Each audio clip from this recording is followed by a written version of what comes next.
ขอความนอบน้อมแด่พระรัตนตรัยอันมีพระพุทธพระธรรมพระสงฆ์เป็นสรณะที่พึ่งขอกราบแนบไต่ไหวสาถวายความเคารพมายังครูบาอาจารย์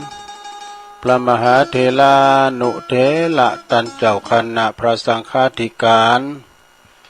พระภิกษุสามเณรเจ้าจุโตนจุองค์ทุกวัดวาอารามพร้อมตึงสำนักที่พักสงฆ์ตัวเนอะเจริญปอน เจริญปอนมายังบรรดาปออกไม่ออกศรัทธาตันสาธุชนนักศีลนักบุญคุณดีต่างหลายเนาะบ่ว่าจะเป็นปอหลงแม่หลงปอลุงแม่ป่าตั้งปีป่าหน้าเอาศรัทธาตีนจ้องห้องวัดเฒ่าแก่หนุ่มกำใจยิงต่างหลายตอนบ่ายมาก็มาเปิดวิทยุเนาะฟังรายการสารธรรมยามบ่ายแต่ประมาณบ่าย3นี่ก็มาหมุนคืนมาฟังซึ่งดำเนินรายการบริหารเวลาโดยตนตัวแห่งอาตมาภาพเก่ากระผมตุลุงนันชัยวัฒนาคเสโนจัดรายการอยู่ที่บุญห้องส่งวัดประธาดอยน้อยตำบลดอยหล่ออำเภอดอยหล่อจังหวัดเชียงใหม่มาปบมาปากันในยามบ่ายวันจันทร์วันกาลเนาะก็น้อมนำเอามรดกธรรมพองบรรยายธรรมพองนะในคติธรรมในอินเทอร์เน็ตพองแล้วก็ชาดกนิทานเอามาเล่าสู่จู้กันฟังศรัทธาญาติโยมทั้งหลายเนาะว่าไอ้แม่เขาประหลงเขาไปตีไหนก็ฟังแก่งอมแก่เงากันไปนะศรัทธาญาติโยมทั้งหลายวันนี้พรำว่าเป็นวันพระวันศีลตัวเนอศรัทธาญาติโยมแฮม8 คำมาเนาะเดิน6 ปิงปีเดินแล้วเนี่ยศีลแล้วนี่เดือนนี้ก็จะเป็นแฮม8 คำเดิน6เดิน7นี่มันจะเป็นเดินยังยำแรงแต่ว่าพอดีเนาะวัน2 วันก่อนนั้นก็ฝนตกลงมาบางพื้นที่แต่ว่ามันจะว่ากระจายตัวไปเป็นบางพื้นที่ที่มันตกมาสะทาไปตังเมืองนานบนนี้ก็ผลกระทบนะบาเฮบกาเนี่ยอมกอยกาไผ่เยา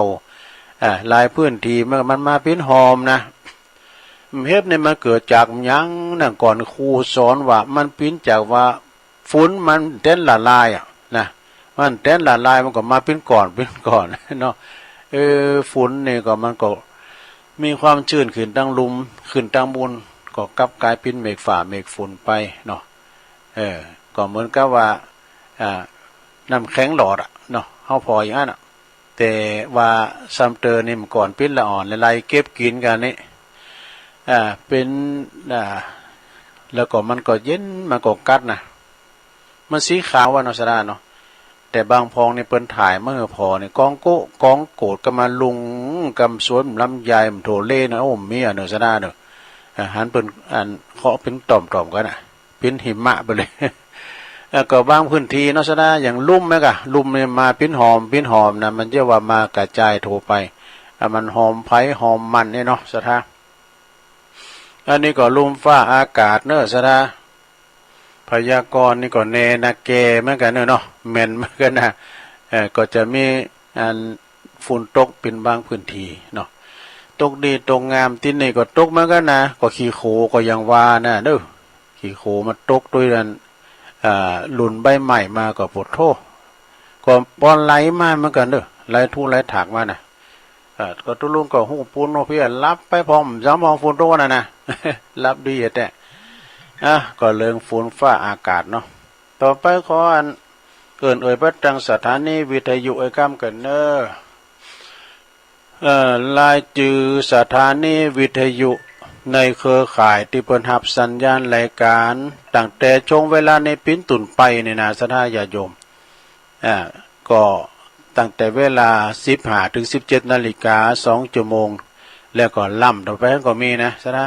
ขอบคุณสถานีวิทยุคลื่นธรรมะของชุมชนวัดห้วยตองซัก ตำบลของเปาอันนี้ก็ FM 98.75เด้อโซนใต้ซ้ายใต้นี่ก็ฟังนะฟังกันไปขอบคุณสถานีวิทยุคณะสงฆ์อำเภอฝางจังหวัดเชียงใหม่ FM 100.25เมกะเฮิรตซ์เนอะเปิ้นก็หับสัญญาณปีน้องตังเชียง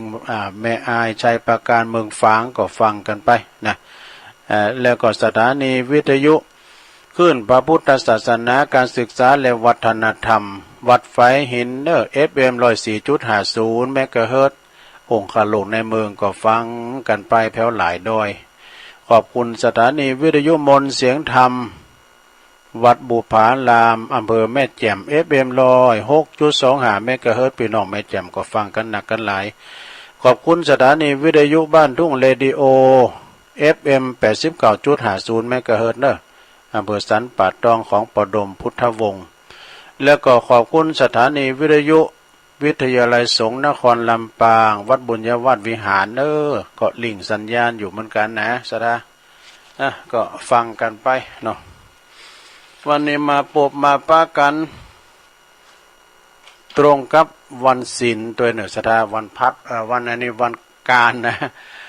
วันอังคารที่14วันนี้แล้วนะเนาะสดามีนาคมพรำว่าตรงกับวันอังคารนะแล้วก็เป็นวันศีลโดยนะเมื่อเจ้าเมื่อจีเขาก็ไปซ่าเข้าจังหันทำบุญตักบาตรกันในวัดในวากันเนาะมาในเวลาตอนนี้ก็เขาก็ฟังนำฟังธรรมกันไปที่แล้วตัวลุงก็จะว่าเอามรดกธรรมมาเตศนาเนาะสดาเปิดเป็นการเดี๋ยวว่าวันนี้วันพระวันศีลเนี่ยกะอยู่ศรัทธาได้ฟังกันย่อมจิตย่อมใจศรัทธาได้ฟังกันนะตัวลุงก็จะเทศน์นำเทศน์ธรรมแล้วก็จะมีคติธรรมในอินเทอร์เน็ตที่ประสูงมากกว่าเขาทานะธรรมนี่ก็พอยาวแต่มันเทศน์บ่ล็อกก็แก๊กหน่อยนะมันมันจะไปตีธรรมบ่เนาะ มันเป็นธรรมหยังตุอานิสงส์ธรรมบุญ100 วันนี่วะคุณเฮานี่เพิ่นก็มี100 วันเหมือนกันหมดมันก็นี่มันก่อนท่านจะมีเนาะมันมีกำลุนนี่จ้ะทำบุญ100 วัน7 วัน900 วัน50 วันนี่นะก็เฮาก็ไปเก็บกระดูกกันก็เอากระดูกเอามาใส่หม้อใส่ให้ไว้สำเร็จก็ปุ่น3 เดือนไปตั้งหน้า100 วันก็มาบอกมากะจะกินจะต้านให้ปอเนอะอีแม่เนอะ ไปหับของกินของตาเนอะเนี่ยกะนะก็เป็นธรรมอานิสงส์ตาน100 วันนะลองฟังก่อนเนอะของปนานปั้นเนอะแม่จันฟองอินมาดเปิ้นอยู่ปูนเปิ้นอยู่บันทาดอนใจอำเภอแม่ทาบนตานไหวภายภาคหน้าเนาะ ลองฟังก่อนเนาะก่อนป้อยาวก็ได้แต่มันจะจ้าหน่อยเพราะว่าตุลุงเตนอ่านหนังสือจ้านะ นะโมตัสสะภะคะวะโตอะระหะโตสัมมาสัมพุทธัสสะอาจิลังวัตยังกายโยปัตตวิงอติเสสติชุโธอเปตะวิญญาโนเนลัทังวากัลลิงกัลลังติสาทะโวดุลาสะโพลิสัตตังลายอันมีใจภายประเสริฐงามล้ำเลิศกตัญญูเพื่อเฟื่อนฟูละจากต่างเส้นหากกองดีเหตุหอยมีแต่เก่าอันนักปราชญ์เจ้าได้ปำเพ่งมาในอดีตอังคาดปางเมื่อก่อนบ่เฮือหอนสูญหายจิตใจภายเกิดหอดผู้มวยมอดหมอละนาเป็นปิตามันดาพ่อแม่ตั้งเท่าแก่เอาอาเป็นสามีกาปริยาหล่อเบาฮักกันแต่เหล่านักหนาอันมรณาลาจากดับจิตจากพรากจากไป ก็เพราะบุญในปางก่อนถึงอาการห่อนหมดลงจะจำใจลงปัดพลากจำจากใจจ้อยวอยลับตินดอยหอยเอาตางกำมวยมังไกกาจักงาจากวันลาดับขาดลูกหลานหากญาติตั้งหลายบ่อนละได้ง้อยป่าวะเฮมองเศร้าอาดุลมาปั่มเพ่งบุญกวดน้ำตั้งศพสวดธรรมอาพระอภิธรรมหลายคืนวันพร่ำพร้อมยกมือน้อมยอสานส่งสาการตันคาบตามเก้าหากป่าเพนในเวลาดีลุ่งเจ้าก็พร้อมกันเล่าแต่นาก่อเก็บน้ำมาลาดวงดอกไม้ทูบหอมใต้ใส่คานพร้อมนำมาท่อมน้ำจันทร์ส้มปล่อยออกจากบ้านก้อยใกล้กาเข้าสู่วันปัจจาเถิงที่ทาสุสานเก็บเอาฐานกระดูกวางผ้าผูกสีขาวเส้นสันยาวสันบ่อยาวสีแจงแล้วตกแต่งดวงดอกตังเก่าตอกเล่มเตียนน้ำจันทร์เนียนส้มปล่อยเขาเม็นอ้อยขันทองยกขึ้นยองเหนือเกตแล้วก่อนนมนิ้วเนตรวันตาขอปูจาเหนือเก่ามวลลูกเต้าขอขมาเก็บมานี่นากาดูกอาติผูกกายาไปปูจาเก็บไว้ครบว่าแล้วใส่ร้อยวันนาบุญตันคบไข่ก่อจักใดทำบุญวันลุนอีกครั้งเมื่อสมดังเจตนากตัญญูตานบน้อมสโหแล้วพร้อมแต่นากูลเตจำบุญใหญ่กว้างจักใดสร้างเพิ่มพูนอุติสาบุญจุดจอดไปลอดโดยพรานแล้วเอาน้ำจันสมปล่อยตั้งเขาเม็นอ้อยกันตีปลมทุลีกระดูกเสร็จแล้วผูกผ้าขาวใส่โลกาวแก้วโคดไว้ที่วัดลอวาครั้งถึงเวลามาจอดครบแล้วลอดร้อยวันจึงปากันแต่งสร้างตกแต่งห้างยอกูลอุติสัมบุญแน่วแน่ไปเฮพ่อแม่ไปเฮแก่ผู้มรณะดังเวลาบัดนี้ดังเก่าจิกิจนามวลหมายเมมวลลาสัตตาต่างหลายพร้อมต่างลูกหลานวงวานจุมลูกหลานใหญ่น้อยนางเป็นถอยวันตาประกันมาพร่ำพร้อมยกยืนน้อมยอตานบริวารตานเจ้ามหาปิณเก้าดวงไทยอันจากไปพรากนาเพราะกรรมกลามาบันดับจีวันก้อยกาดดับจิตขาดเมื่อมนจากสาครโลกตายเหลือแต่ไทยความดีกุศลเมติสังเมนนามเก่าอ้างว่าวันนี้สันแต่ดีลีในนาบุญเมบทสาวมวนลูกเต่ายิ่งใจได้คงควายตกแต่งตามปิ่มแปงโบราณได้เก็บมังคารกระดูกส่วนว่าสารูปกายานับวันลากลาพลากครบมาควายหากร้อยวานบุญมาตันผูพันผูงมวลหมู่ลูกหลานจึงปากันแต่งสร้างตกแต่งห้างดาตานบริวารหลายหลากทุกสิ่งหากร้อยอัน อันครบครันพร้อมเสียงตั้งหมักเมียงปูยาปูจันเขาน้ำวัตถุพร่ำปัจจัยบุญสายก่อเกิดดูล้ำเลิศเบิงกวนบัวลามวลจูสิ่งเสื้อผ้ามิ่งอาภรณ์สลีที่นอนหมอนมุงลายกำพุงดูดีสัวศาสตร์อ่อนเมบอสานผ้าห่มอันผืนต่างวัฏาเครื่องใจจอมหอมไว้เป็นกองเมียถมทองจุยอย่างดู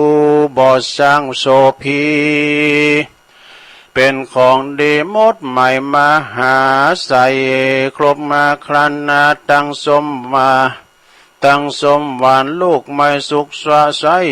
เป็นปุณณลำมายกยอดดำเต็มถาดมาใส่บาทเลียงลายสังเจดีย์ใสใหญ่หน่อยปักตุงห้อยลอยหลังตุง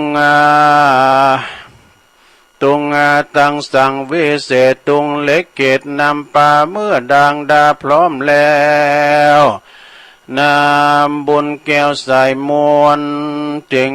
เจิญจวนพี่น้องเม็ดแก้วป้องเอาอันสู่ใจคาดาไก่มาร่วมมาไว้ยอดดานบุญร้อยวันใส่บาทมาบ่อกลัวกาดหายสูนตาธรรมหนุนเตรียมกรรมแล้วหยาดน้ำบางสุกุลอุติสนุนไปยอดไปไปโลดกตัญญู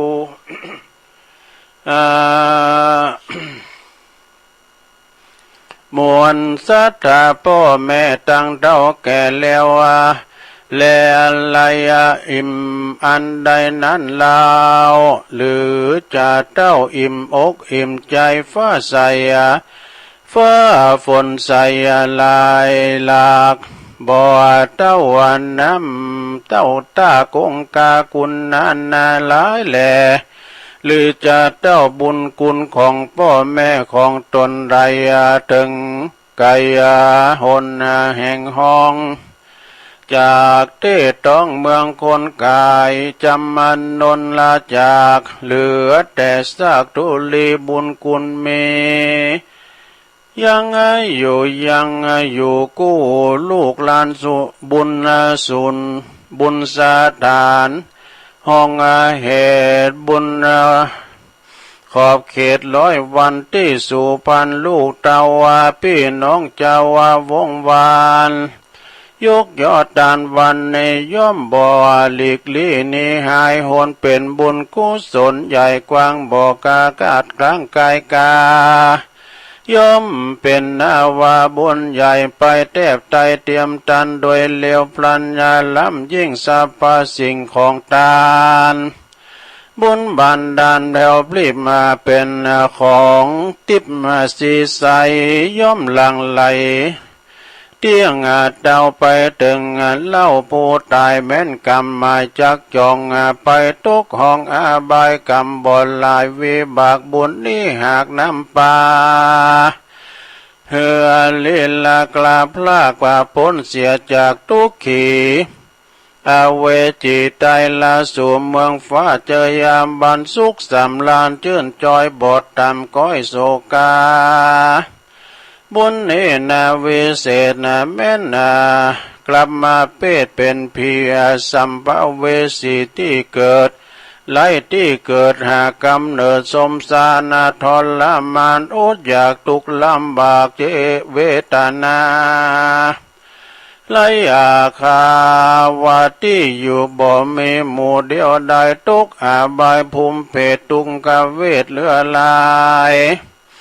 เพราะบาปมายาคิดของเขตขันบุญเต้าอันสิ่งเดียวจักกลมเกี่ยวช่วยได้เป็นพ้นทุกข์ไม่โศกดาสมดังศรัทธาผ่านแผ่วพระตนแก้วมุนเนตรัสบาลีบทบาทใดกล่าวสอนไว้นั่นมาว่าปุญญาเนป ปัลลโลกัสสะเมงปันติตาโหนติปานินางว่าบุญกุศลว่ากุศลังเตียงมันบุญเต้าอันดีลีเป็นสักขีที่เปิงเหือคำเสืองตุขีสัตโลกีลุ่มฟ้าตั้งโลกละคืนวันอีกโลกกันโลกนับบุญแก่การรักษาผู้ลับตาลาจากพ้นจากวิบากกรรมเวรพ้นลำเขียนแล้วลอนบุญกรรมมาย้อนมาหาบุญรักษาเวทกลายผู้ที่ได้เหือตันสุขย่อยบานชื่อนาจอยบอดตำก้อยขี้คมเป็นบุญสมจูสิงเจริญยิ่งสาตานกินบ่อพลานตันบ่อเสียงบุญกรรมบุญกุ้มมาเสียงจีวีสุขเปลี่ยมปีค่ำเจ้าสุขเที่ยงเต้าวาติการและนาโดยเตจันนานิและนาเนติตาขียาวันบุญสังวันนาวิเศษห้องเหตุธรรมอันนี้ส่งทำบุญ100 วันก็บางกรมสมเลสเด็จแล้วเท่านี้ก่อนแล้วศรัทธาญาติโยมตัวลุงกอดเดชวันนี้มันหู้ซื้อว่าจะได้กุมาไปพองหลายหมดเลย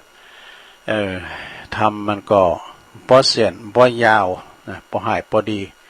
เตียจบไปก็แล้วเนาะไปติทำเปิ่นทำนี่ก็ดีแต่ว่าตาตัวลุงนี่มันอ่านจ้าซะนะแต่ว่าทำที่มันที่ทำเคยคลองไหมนะมันก็อ่านจ้าไปหน่อยปีถ้ามันอันนี้เนาะทำตาล100 วันนะสัทธาญาติโยมเป็นทำบุญ100 วันบางพองนี่เปิ้นมีเข่าของเงินทองเปิ้นก็เอาใหญ่ต้านใหญ่พองแต่บางพองนี่เปิ้นก็ต้านก็เข่าไว้นี่นะยกไปวัดปุ่นเขียนจือเขียนเสงไงตานหึยปอกะตานหึยแม่กะอีกก็เลี้ยวไปก็มีนะเอาหมู่ปีหมู่น้องเขาเนี่ยไอ้นะอันนี้ก็ง่ายดีเนาะแต่บางพองเปิ้นก็จัดตีบ้านตีจองเนี่ยกะจัดกันตีหอตีเฮินบอกปีบอกน้องบอกปีน้องเจ้าบ้านโอ้มากันหลงหลายอุทิศบุญกุศลตาลเฮินน้อยก้ามจังไงเนาะเปิดเดินทำเตยปรากฏตาลของต้านไปหาคุณที่ตายไปอันนี้เป็นการต้าน100 วันศรัทธาญาติโยมทั้งหลายแต่ว่าจะมามีการ100 วันเวลาเดินจีปีใหม่เฮาก็ต้านไปนะสุดปีปนเฮายังกินทั้งวันเนาะไปตายแล้วเลยกว่าเฮายังกินทั้งวันเนาะ อันนี้ก็เอามาเล่าสู่จู้กันฟังศรัทธาเนี่ยพุกก็แก้ไขทำไมพุกก็ตะเตดกะว่าจะเตดป้าละมีปันจันนี่นะพุกก่อนเอาอันนี้มาไว้เกินศรัทธาญาติโยมทั้งหลายขอคิดเรื่องนี้ก็ปิ้นเริงอันนี้เกินศรัทธาที่เป็นสูงมากก็มีแต่ก็เอาข้อคิดของตุลุงธรรมก่อนเนาะข้อคิดคำคมคาลมตุลุงธรรมพระครูพิสุทธิ์ธรรมสุนทรก็สมเด็จตุลุงก็ว่าแล้วว่าแฮมเดินมากินใจก็ว่าไปหลายตื่ออีน่ะเนาะของดีของคุณเนี่ยคุณเฮาเนี่ยแต่ไม่ดีที่ไหนมีดีเหมือนกันหมดคุณเฮาเนี่ยมีดีคุณไม่ดีก็ตายนะดูคุณเฮาเนี่ยมีดีหมดแต่ดีของคนอยู่ไหนเพราะดีการกระทำคนพอคนดีอยู่ที่การกระทำพอผู้นำพอที่การเสียสละเนี่ยประมาณเนาะพอตู้พอพระพอที่การปฏิบัติพอวัดพอวาดพอที่ความสะอาดว่าบดึงลำไปนะพอที่ความสะอาดเนี่ยพอที่พอที่วัดที่ว่าพอที่ความสะอาดแล้วดีของกินล่ำแล้วก็ดีงูดีควายอันนี้มันของคุ้มลูก ดีของคุ้มดีสุขสบายก็ดีบำเพ็ญบุญกุศลเนี่ยศรัทธาญาติโยมทั้งหลายนี่ก็ปิ้นหน้ากินหน้าตานมาถึงสุดแรงสุดปีแล้วหน้ากินหน้าตานเนาะตั้งบุญกุศลบ่ว่าจะเป็นบ้านหนึ่งจองใดเปิ้นมีงานบุญก็ไปกินแปดตานอย่างตะว่าเนี่ยนะศรัทธาญาติโยม ตุลุงก็ไม่ได้อยู่ก็นาบุญของอาจารย์พระอาจารย์เน้นหลักเปิ้นก็มาเตนตุลุงนะตุลุงก็ไปวัดห้วยปูพวกน่ะกัลยาณิวัฒนาเปิ้นก็มีประเพณีเนี่ยศรัทธาญาติโยมทั้งหลายทรงน้ำถาดพองมีประเพณีต่างๆอันนี้เปิ้นปิ้นอันวัดพี่น้องปากยอก็คุณนักคุณลายเนอะศรัทธาเนอะโอ้เปิ้นก็ตูเจ้าพานายก็วิหารก็มนจะว่ากว้างเนาะตูเจ้าพานายก็นั่งถึงสองถาลาบวิหารศรัทธาอยู่กลางสืบแจ้ตาด้วยนะสืบแจ้ตาด้วยตอดผ่าป่าด้วยก็มีอาจารย์วรรณชัยนะเป็นเก้าเป็นการเปิดไปนอนปุ่นที่จริงตัวลุงก็นึกฝันว่าจะได้ไปพอดีอาจารย์พระครูกาลยานะประโมทที่นั่งเหลืออยู่ตัวลุงไปด้วยการกอบไข่ไปหูไปหันบ้านจอของเอิญปุ่นเนาะบ้านเมืองเคยไปสักกรรมเดินนะกาลยาณิวัฒนาเนี่ยทุกไกลเนอะสนาเนอะฝนกดตกไปน้ำจะวัดตกโดยเฮาสุดตามใจกดฟังข้างต่างนี่ก็มีการน้ำเต้าเลืองลางเหมือนกันเนอะนะเพราะตั้งในเป็นก็เหมือนกันนะตั้งกาลยานี่นะก่อนน้ำเต้าไปโดยก็เป็นโบกพี่น้องก็มีน้ำเต้าให้กันตั้งข้างต่างก็ไปกินแป้ตานปีกมาก็ดื่มแต้นเนาะเพิ่นว่าไปตั้งนะสามเมืองปีกมาตั้งหางดงเจ็ดผับเลยนะโอ้เสร็จหนทางก็ขึ้นต้อยลอยหวยเนาะสถานเนาะโอ้รถก็มันจะว่าถี่กันรถก็มึนๆในมาสวนในกั้นนี่เนาะแล้วว่านี่มันคึมแล้วมันมืดเนาะมันจะว่าอย่างว่านี่แล้วก็ได้โปรดเมตตาท่านพระอาจารย์เน้นหลักเปิดมาเตนตุลุงถ้าว่าตุลุงจำปีได้แต่นี่ก็ถึงไปไหนนะก็ให้เปิดมาเตนตุลุงก็ฟังเปิดมาสุดตั้งนะเปิดกันให้รถมาฟังเปิดอู่เรื่องปีใหม่เมืองเฮากาไอ้นะตั้งแต่วันสังขารลองวันเนาถึงวันพายวันปากปีปากเดินเนี่ยกะโอ้เปิ้นก่อนลำดับลำดาพระอาจารย์เน้นหลักเปิ้นมีความจำดีมีเขาไปนอกเป็นควางกับป้องกันก้าหลินบักกอนกันก้านะแอนเขาแคบกันก้าเนี่ยเปิ้นมีหมดเนาะจืนเขาแคบเขาแตนโอ้ก็ฟังเปิ้นมาสุดตั้งก่อโมนเนาะศรัทธาญาติโยมทั้งหลายก็เป็นการมาสดเสยวันนี้เปิ้นได้มาเด้อคืนนี้เป็นวันศีลนี่พระอาจารย์เน้นหลักนี่เปิ้นก็จะต้องปฏิบัติศรัทธาเปิ้นเข้าวัดเข้าว่ากันเนาะเปิ้นก็จะปฏิบัติเดินจงกรมกานางภาวนาก้านี่ก็ตุลุงก็ว่าเสียดายเวลาตุลุงจะเข้ารายการก็ไม่ได้ก็จัดเสียได้ตุลุงก็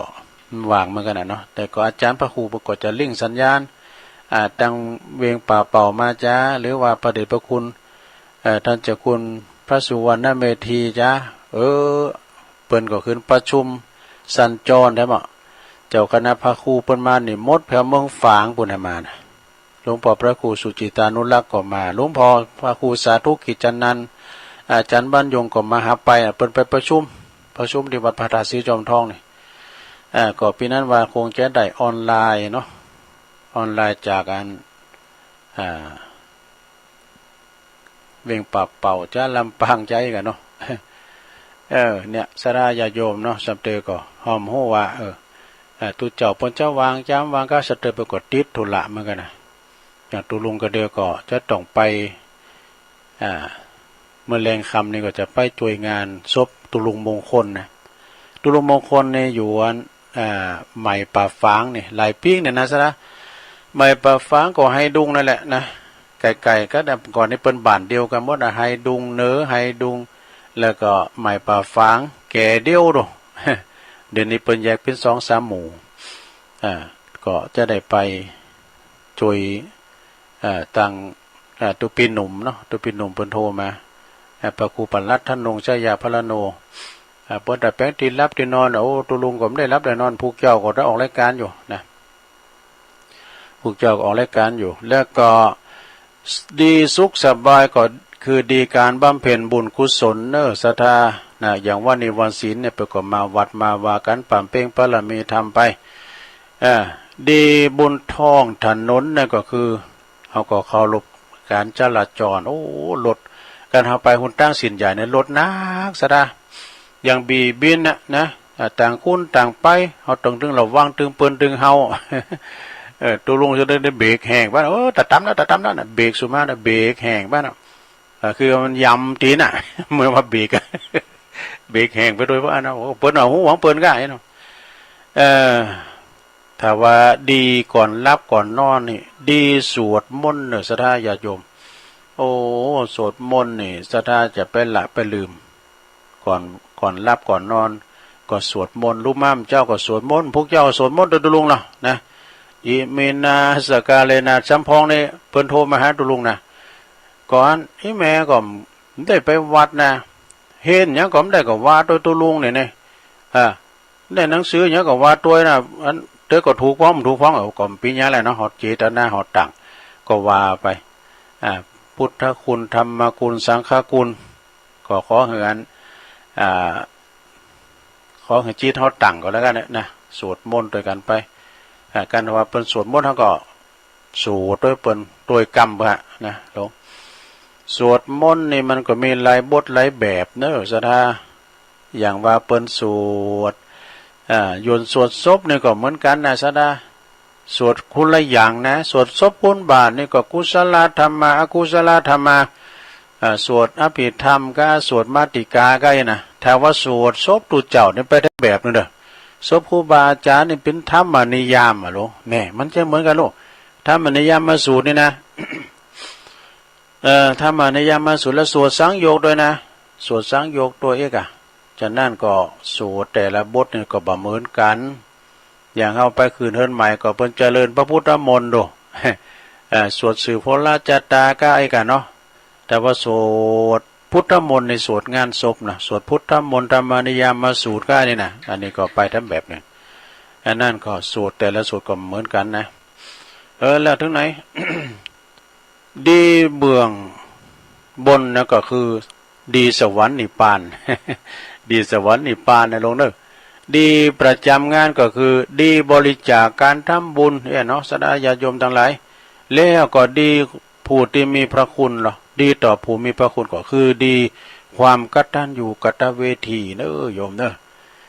ความหูบุญหูคุณของพ่อของแม่กตัญญูกตเวทีตาธรรมนะเจอกรรมพ่อแม่ก็นะหรือว่าเป็นลูกที่หูบุญหูคุณมีความกตัญญูกตเวทีตาคุณเป็นคนที่อยู่ถอยฟังกรรมบ่ลึกบ่หนาเปิ้นว่าอยู่เปิ้นว่าไปนะเนาะ อันนี้ดีของคุณเด้อศรัทธาดีความกตัญญูต่อบุญคุณของพ่อของแม่ต่อครูบาอาจารย์คือความกตัญญูจะว่าดีกับคุณนะเปิ้นว่าไปอยู่หุ้มเก้าไม้ตุนใดนี่ไปหักกิ่งไม้นั้นมาลบหนังว่ะอันนั้นเฮาอากตัญญูล่ะ เปิ้นว่าหูบุญหูคุณขนาดควายเนี่ยสัตตลิสานเนี่ยสดาเปิ้นเยอะหูบุญหูคุณเนาะ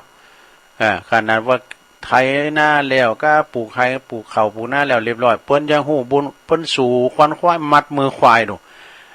มัดมือควายตู้ลุงก็ยังเต้นหันอยู่นะพี่ตายปอเพิ่นอยู่นะเปิ้นก็อันหูจักบุญคุณของควายดูกันมีควายเฮาก็ไม่ได้เย็นน้ำได้ไถหน้าอีกกันเนาะ เปิ้นว่าดีอันไกลจากคุกก็คือดีมีศีลมีธรรม ดีมนต์หมองก็คือดีอบายมุขดีไกลคุกก็คือดีที่มีศีลมีธรรมเด้อศรัทธาญาติโยมดีผุนน้ำก็คือดีเด่นในการพัฒนาเนี่ยกำนันดีเด่นผู้ใหญ่บ้านดีเด่นผู้ใหญ่บ้านหนวดทองน้ำใจหนวดแหนบทองคำเนี่ย หนวดทองคำประเดียงประหลงบุญตันบ่เนาะ ประหลงบุญตันนี่เปิ้นโตเปิ้นพัฒนาที่ไหนแม่เตี้ยตั้งท่านครูบาบนครูบาปูนแต่เคยไปช่วยการช่วยงานปอหลงบุญตันนี่เป็นพินสลาเนาะพินสลาตี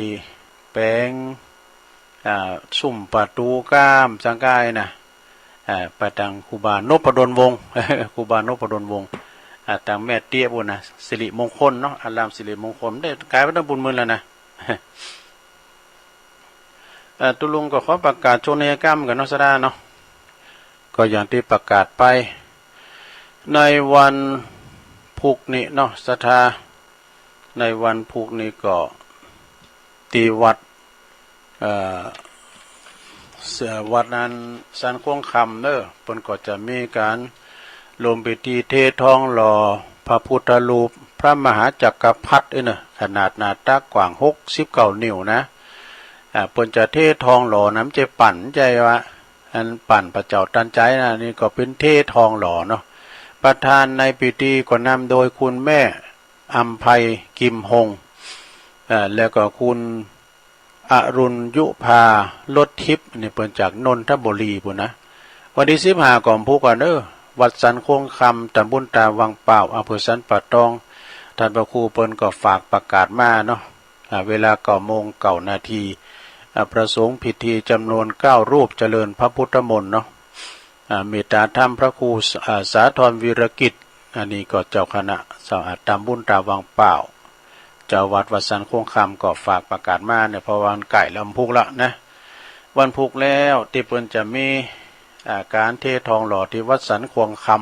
ำตุลุงก็จะได้ไปรวมบุญด้วยเพิ่นนะไปตานด้วยเพิ่นแล้วก็วันที่16เนี่ยสถาถัดจากนั้นก็วันที่16 มีนา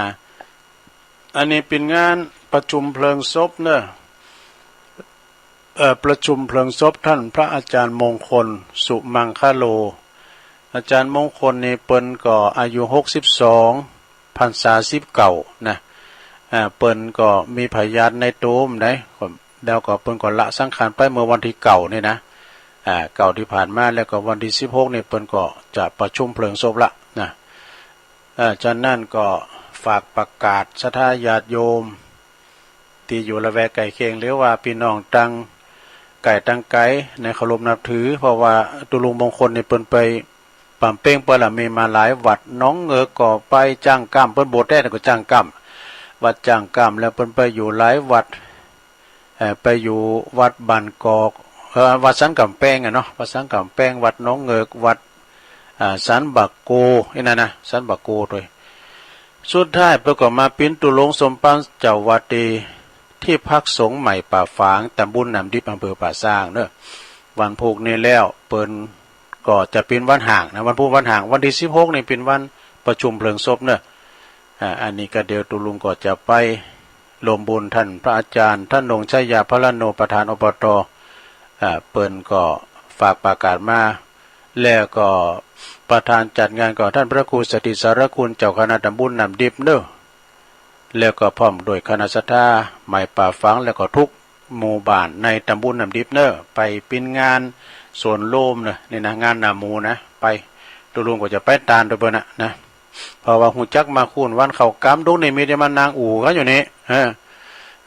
นางอู่กันอยู่แต่เปิ้นจะนอนนะท่านพระครูท่านพระอาจารย์มงคลในเปิ้นมาทำบุญมาสวดมนต์ด้วยแล้วก็ทำงานหนึ่งสดาญาโยมเอาข้ามไปก่อนเนาะพวกนี้ก็ประกาศโหลดเดียวเลยนะอันนี้ก็วันที่22เป็นวันเกิดเนาะเป็นวันคล้ายวันเกิดของหลวงปู่พระครูสุจิตานุรักษ์เจ้าคณะอำเภอฝางแล้วก็เปิ้นก็จะมีการทำพิธีทักษิณานุปทานกับวันที่22นี่ประสงค์พิธี50 รูปกับว่านะที่เปิ้นจะมาโปรดเมตตารับทักษิณาทานในวันที่22ก็จะต้านไปหาอดีตตุลงก็อดีตครูบาอาจารย์อดีตปอน้อยปอนั้นปอจานลำวัดนะที่เปิ้นเคยอุปถัมภ์อุปถัมภ์วัดพระบาทอุดมนะแล้วก็จากนั้นก็วันที่24นี้ก็เป็นวันสืบชะตาหลวงเด้อนะเป็นวันฉลองอายุวัฒนมงคลของหลวงปู่พระครูสุจิตานุรักษ์ก็ไปรวมบุญด้วยกันพี่น้องสายตั้งปุ้นสายตั้งเวียงป่าเป่าลำปางเนี่ยจะไปกันหนักกันหลายแต่สายตั้งดอยหล่อนี่เปิ้นจะไปตอดไปตานปุ้นตานนั้นเตียนปีนี้จะไปตานเตียนการก่อนเข้าวัดสานี่ตั้งปวดนะตั้งเมืองฟางไม่อายปวดเนาะนี่ก็ไปลืมเน้อพากันไปแสดงมุทิตาจิตไปโลมว่าจะไปเปิดโฮงตาลว่าจะไปโลมทำบุญก็เจิญกันได้เนอะงานนี้ก็เปิ้นมีการ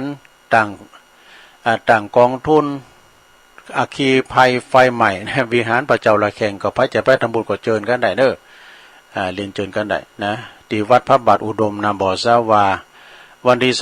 22วันแสดงเป็นวันนั้นทักษิณานุปทานวันที่24ก็เป็นวันอันฉลองอายุวัฒนมงคลสืบชะตาหลวงเนาะอันนี้ก็เป็นข่าวสารงานบุญเนาะสำหรับต่างหลายนั้นก็ก้อยประกาศในวันพรุ่งนี้ วันพรุ่งนี้ก็จะได้มาตกมาแตนตอนเจ้าที่3มาเนี่ยสถานที่3ตุลุงมามอยู่วันพุกเจ้าที่3มาแตนยายมาตักมาต่างลายกลุ่มเทพารักษ์เพื่อนพ้องน้องพี่เจริญแม่หลวงสุมาลังกาพินพุกกันได้ลงเนอะพุกในจะประกาศโอ้พี่ว่างวัดตุนโจกนี่ไฟ8นี่เปิดจะมีปล่อยโลงเนาะวันพรุ่งนี้ก็ฟังรายละเอียดเนอะตั้งแม่หลวงสุมาลังกาพินแม่ครูทองคำที่วงคำเนอะจากเสาหินสีโบบานแล้วก็มีพระครูบุญทัตตัวเนอะพระครูสุทัศน์เนี่ยเปิ้นอยู่พุ่นนางเหลียววะเนาะในลำปางเนาะคุณแม่กันดาศรีเนตรฟังตุลุงอยู่ชัดเจนดีจากหางดงเนาะศรีวิไลอันนี้กับไวสาสาธุนิกรชายน้อยน้องหล่องเนอะน้องหล่องก็ฟังมาอยู่แม่จงดีคุณแม่จงดีนี่จะมีอะไรอย่างอิ่มอกอิ่มใจเตาการฟังธรรมเนาะขอบคุณแม่จงดีเชื้อกันทาเนอะโอ้คนดอยนกยุงนะในเมตตาบารมีตามหลวงพ่อพระครูสันติเจติยากรวัดเกตกาลามโอ้ยวัดเปิ่นงามมีหงเฮนโดยสถานมันงอมเลยเนอะมันงอมแล้ววัดเปิ่นงามแล้วก็มีโยมแม่ยุพินหอมมาลาพี่น้อยอันนี้เปิ้นอยู่หน้าศาลากลางที่แม่โยกเนอะโยมแม่ครูเกษณีโดยแล้วก็แม่เดือนเพ็ญทิมวางฟังอยู่เนอะเจ้าน้องหานำบ่อหลงคุณแม่สิรินทิพย์บุญเลิศอันนี้ก็จากกทมนะกลับไว้สาธุลุงฟังอยู่เจ้าสาธุเจ้า อันนี้ก็ตั้งลายไปเรียบร้อยสัทธาญาโยมเดี๋ยวตอน2ในตัวลุงเจ้าเรานี่ทานเรื่องตุ๊กตาขอต้านเนอะอันนี้ปิ้นนิทานปัดฝุ่นหันว่ามันมีคติธรรมดีก็เลยเอามาเล่านำกันเนี่ยตุ๊กตาปัดฝุ่นตุ๊กตาเอาไปมาปิ้นลูกเขยเศรษฐีปิ้นจะได้เดี๋ยวถ้าฟังรอบ2เนอะตอน2แล้วตอนนี้จะได้เปิดโอกาสให้สัทธาได้ตักตายเนาะเปลี่ยนบรรยากาศเช็คคืนเช็คสายก่อนใครจะโทรมาก็โทรมาสักน้อยดู0899556506เป็นการแจ้งผลการรับฟังก้าไอ้น่ะเนาะหรือว่าจะมาหือกำลังใจตุลุงก็โทรมากันได้เลยนะวันนี้ก็จะไม่ได้ลืมเนอะสัทธาวันพุกนี้ก็ท่านพระครูอภิวัตธนวิกรมเปิดจะไปแสดงธรรมตีงานศพตุลุงมงคลเนอะสุมังคโลใหม่ป่าฝางเนาะเจริญปอนมาซะเจ้าตุลุงไม่อุ่นฟังอยู่เด้อเจ้าอุ้ยอินก็เจ้าฟังอุ้ยอินฟังบันทุกเรดิโอเด้อเจ้าชัดเจนจ้ะว่าก็กายมหากาไปหันก้มหนุนหลวงอยู่นี่กายมาโอ้ขอโทษนะไปโอ้ยว่าชักก้ามาวัดเปิ้นงามได้วัดมันสาบเนื้อน่ะพุทโธโยมบ่ไหวอยู่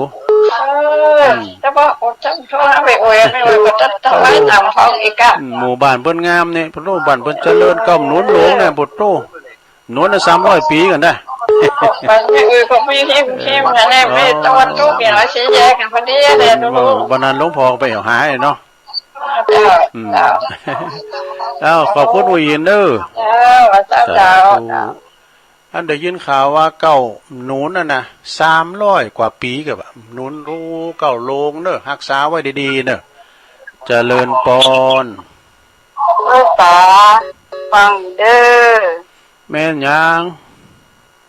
แม่สุมาลีบ้านต่อเรียเจ้าโอ้สุมาลีอ่ะเจ้าแม่แจ่มเจ้าฟังอาจารย์อยู่สุมาลีเนาะโอ้อยู่แม่แจ่มบ้านยังบ้านต่อเรือเจ้าโอ้ต่อเรือตุปิกายกะต่อเรือตุปิกายก็จะมาอีกพวกน่ะวันที่9 เมษายนพวกน่ะบันเดิมเมื่อก่อนเราเป่านั่นนี่อันนี้ต่อเรือแม่แจ่มเนาะเจ้าโอ้ทางเจ้าถาดเป็นงามเด็ดแท้วัดต่อเฮือยินดีแม่สุนมาลีเนอะ เจ้า โอ้ กับพระจันทร์ แม่แจ่มมาแล้วศรัทธาแม่แจ่มต่อเรือเจริญปอน มาสการเจ้าอยู่ ยายพรร้องวัวแดงฟังเจ้าแล้วเนาะ เจ้าทำกับเจ้าละ ชัดเจนดีเนาะ ชัดเจนเนี่ยวันนี้ฝนตก มีวันนี้เดดอ่อนๆละถ้าได้ย่างแล้วก็ ปล่อยเปิ้นแล้วการแล้วงานก็ตก แต่น่ะวันผู้วันศีลละ วันนี้กับวันศีลน่ะวันนี้วันศีลกัน ผู้ก็กล้า ยินดี เจริญปอน แกไว้แต่เจ้าตัวน้อง โอ้แม่สีทอนมาแรงได้น้องโบเนาะ เจ้า คุณโต๊กมึงฟังอ่ะ เจ้าตอนนี้อยู่ในคลอง โอ้อยู่แม่คลองนี่ก็ เจ้า โอ้ใจห้ามแม่เนาะ เจ้านะ อ๋อดีกะโอ้เดี๋ยวฝุ่นโต๊กแต่ชัดเจนนี่เนาะ เจ้าตะเป็ด อยู่ดีไม่สุกเนอะอนุโมทนา เจ้าไว้ใจ สา เจ้า ธุแม่ของกับแม่ไก่กันนี่ก็เปิ้นโต๊ะเฮาก่อมโต๊ะนะเจริญปอน ภาษาเจ้าตะลุงฟังอยู่เจ้า แม่สมพัฒน์เนาะ เจ้า เอ ฟังทำใหม่นี่ส่งร้อยวันสมวันดีเนาะ ป้อมพุทธอ่ะนี่ ยาวประทัด พอได้ย่างค้างหาวนี่พุกใหม่พุกตะเตะทำ ความดีนี่ก็มีหลายอย่างเนาะพี่ลุงเนาะ มีหยังพองอ่ะโอ้เดี๋ยวแม่สมพัฒน์แม่ย่อยสันทรายฟังนี่ก็ รับใจตะลุงแล้วเจ้า โอ้ขอบคุณหลายๆเด้อสาธุแม่ย่อยสันทรายพุทธเตธรรมปรมีปัญจันเจริญปอนเหตุการณ์ครับ โอ้ไว้สาครับหลวงพ่อครับหลวงพ่อกฤษเนาะ ลุกไม่ค่อยขึ้นแล้วเจ็บเท้า มันฝนตกนะกะมันไม่ตกอะ เมื่อวานนี่ฝนตกวะเมื่อวานนี้ตกตอนไหนผมจำไม่ได้ไม่หนักเนี่ย ปางโม่เนาะ พอแปะตกไม่นักเนาะตกไม่นักไม่มาก ไม่หนักครับอากาศวันนี้ร้อนนะเนี่ยตอนนี้เห็นแดดอ่อนๆแล้ว ครับลมร้อนดูไม่ออก มันร้อนอวมนะเดี๋ยวจะสมาร์ทขอบคุณหลวงพ่อครับยิ่งพูดผมก็ยิ่งมันร้อนอวมไม่กว่าเป๊ะแบบยังไงเจริญปอนเอาไว้สาเจ้าเป็นจากเรียนเป่าเจ้าแม่ชีกันตนีเนาะเจ้าแม่ชีฟังเจ้าเจ้าดีกะเจ้าตนีสายยะนั่นโกกังอยู่ตลอดเนี่ยเรียนบ้านวัดเราเป้านั่นนะคนแม่ชีดาเอาขามปอมไปยังฟังอยู่เนอะบนถ่ายทอละเจ้าเนี่ยเลยเจ้าตั้งโทรศัพท์แบบเจ้าแม่นะก็ไม่ใช่ได้ก็มาหลายอย่างกับอันคำปอมดูแล้วก็สร้างแทบไหนอันนั้นอ่ะอันพิ้งอันนี้อันบอกแขวนมาใจอันตีเปิ้นน้ำอบน้ำหอมอ่ะแม่เลยเจ้าที่ไหนบอสเจ้าลุงดูหันเจ้าหันทุกตัวนะเจ้าพอดีว่าเอาใจไปดูเจ้าเดียกะพอดีมีบ้านอันวัดมีงานนิดหน่อยแล้วก็เริ่มได้ไปเมื่อวันที่เก่ามั้งกะเก่าไปมาเก่าในงานบุญใหญ่เนาะเปิดบินไปซ้อบ่เนาะเจ้าสาธุเลยเจ้าเจริญปอนรายการเจ้าสาธุเจ้ายินดีหลายๆการลูกเจ้าบุกเจ้าก็ฟังแถมเจริญปอนเจ้าภาษาเจ้าตุลุงแม่ปลาณีเนาะเจ้าฟังอยู่เนแม่ปลาณีกับมึนๆได้ไม่หยอดเนี่ยแม่ปลาณีมันนี่จรอันนี้มอเด้ออันรับปิดห่อนพอนี้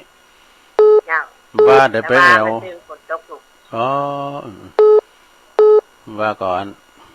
ไปแอวพวกอะเสมอเสมอวันกัลยาณิวัฒนาผมเคยไปหูไปหาอิจ่าในห้องเดือดห่อป่าไม้เปิดอุดมสมบูรณ์อยู่บุญหนาวเนอะหนาวได้กะอย่างงั้นไม่อึ่งไพวาได้กะหนาวได้กะมันหนาวก็ฝุ่นด้วยลุมตัวจะเป็นป่าไม้แต่เนาะเป็นป่าไม้ใหญ่โลแล้วก็เข้าที่มาถวายเพลเนี่ยก็เป็นธรรมดาเนี่ยเปิ้นเอาตองหอเนี่ยนะเอาตองกล้วยในหอเขานึ่งเป็นข้าวหุงอ่ะไม่ลาบโขดรู้ๆกับมาอิ่มก็น่ากับการลาบโขดแกงฟ้าก็มีเยอะมีหลายอย่าง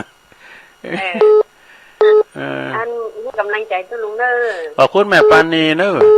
สาธุเอาทำสายเดี๋ยวอย่างให้กำเนาะทำสายหนึ่งเดี๋ยวได้เรานี่ทานเจริญปอนเจริญปอน ก็รู้ไว้สายเจ้าฟังอยู่เด้อ แม่หยังแม่หยัง แม่คำปันบุญธรรมเจ้า โอ้แม่คำปันนี่เนาะ เจ้า แม่คำปันบุญธรรมนี่อยู่ที่ไหน อยู่ลำปางเจ้า บันแต่กันเนาะอยู่ฟัง เจ้า ฟังบุญญาวาสเนาะ เจ้าฟังบุญวัดเจ้า แม่อยู่บ้านหยังก่อ ชัดเจนดีเจ้า สัดเจนเห็นเนาะฟังบุญญาวาสลำปาง เจ้าเป็นกำลังใจด้วยเจ้า โอ้ขอบคุณแม่คำปันหลายๆเด้อบุญธรรมนะ ไว้ สา ตายเจ้า ธุบุญรักษาเอาให้เก่าสายกันเด้อเนาะสดาขอสมาเดี๋ยวเบิ่นโทรมาเด้อนะเอาอินดูบ่นะบุญมาอยู่ๆเอาเทียความจางต่างใจเจริญปอน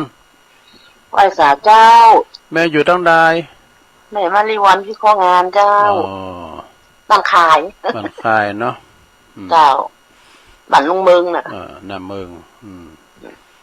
ฟังชัดเจนเนี่ยเนาะขอบคุณแม่มาริวันเด้อ เจนดีเจ้า เดี๋ยวเอาจบรายการก่อนเด้อเดี๋ยวก็ฟัง เจ้า ต่อแถมเนาะสาธุโอ้ก็เดี๋ยวตุลุงพักจิบหนำไปเนาะเดี๋ยวก็มาฟังกันใหม่เด้อเจริญปอน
เอาแล้วศรัทธาญาติโยมต่างหลาย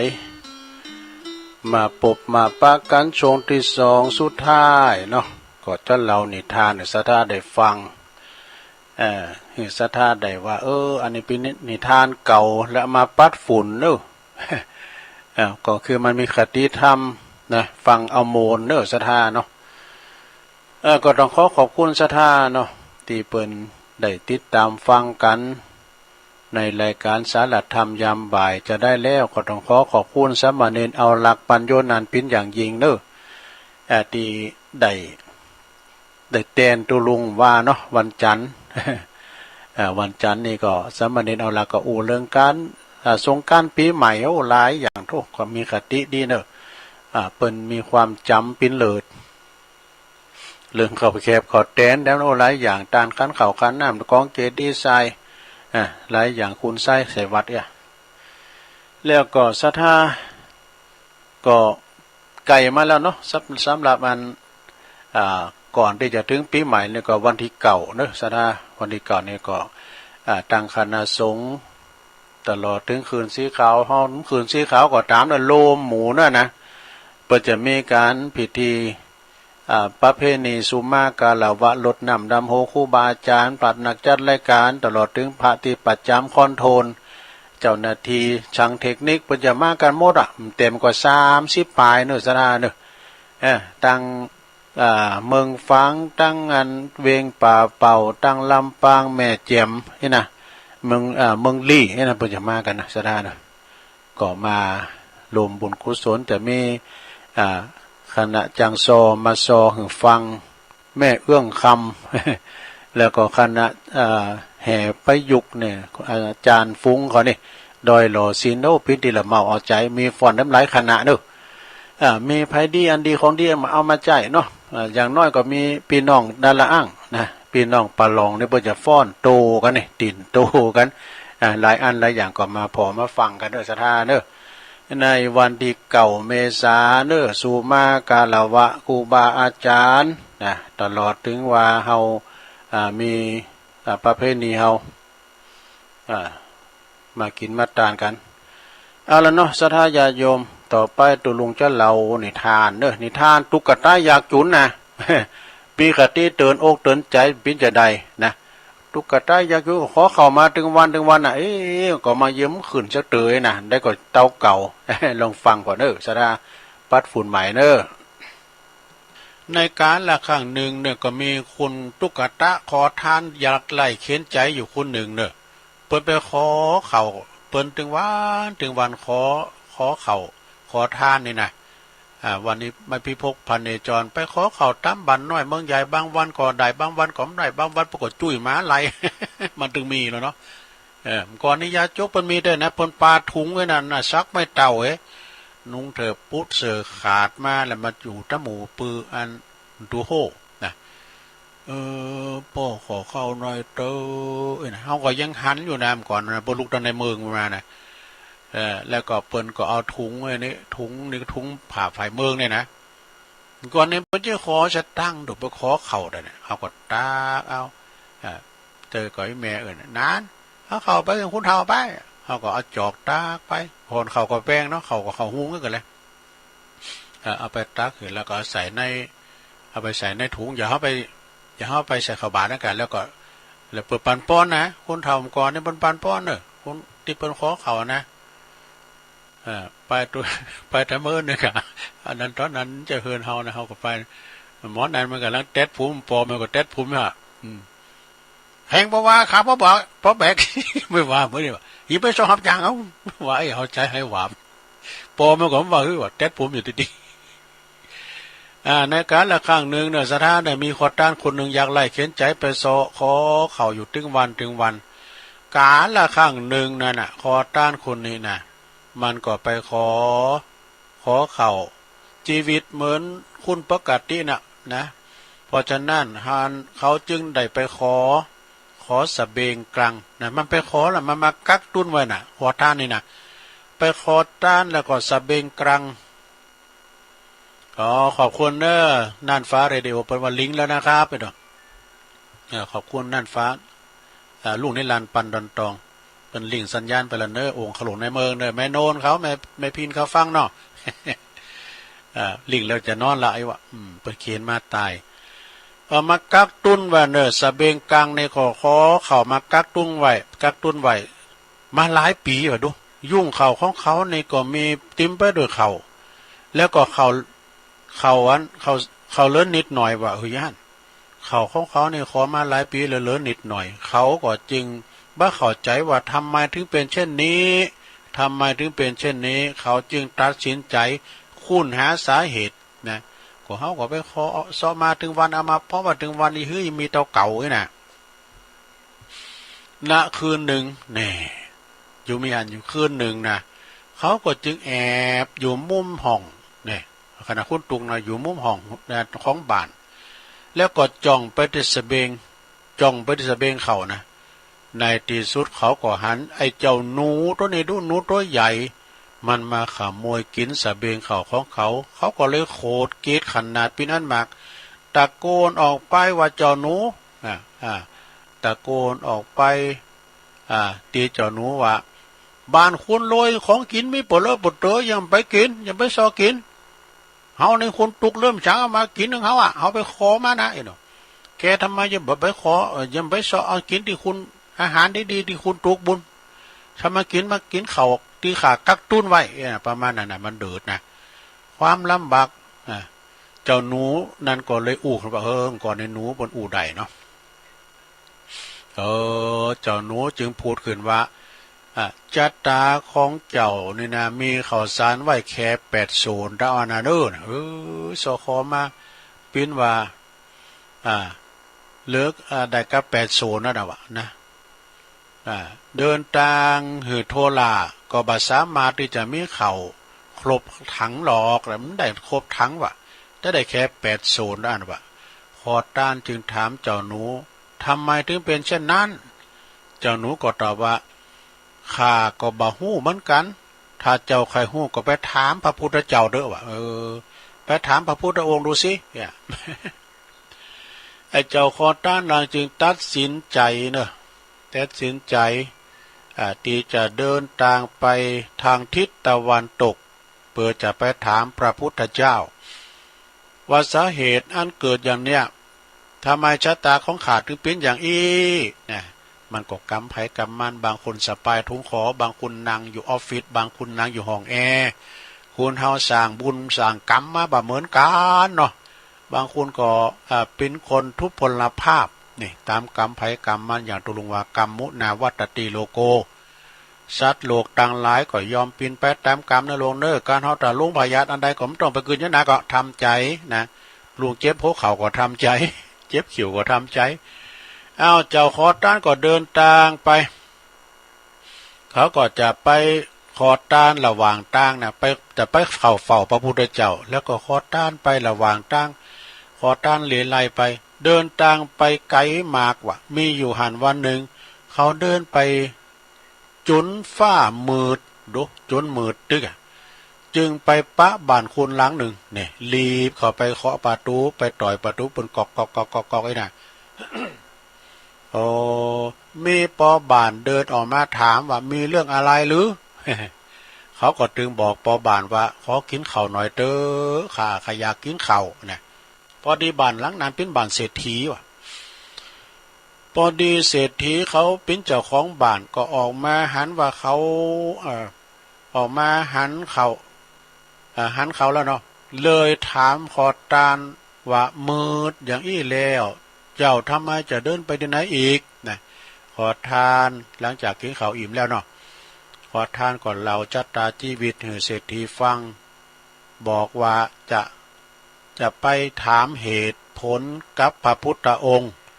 เศรษฐีนะก็ยินเศรษฐีคนนั้นก็ได้ยินดังนั้นแล้วก็รีบเชิญก็เข้าไปในนางในบ้านสะเบงกังด้วยสะเบงกังเขาก็กับอันเขากับจำนวนหนึ่งเนาะสะเบงกังจำนวนหนึ่งขอต้านถามว่าทำไมทำสันเศรษฐีถึงทำเช่นนี้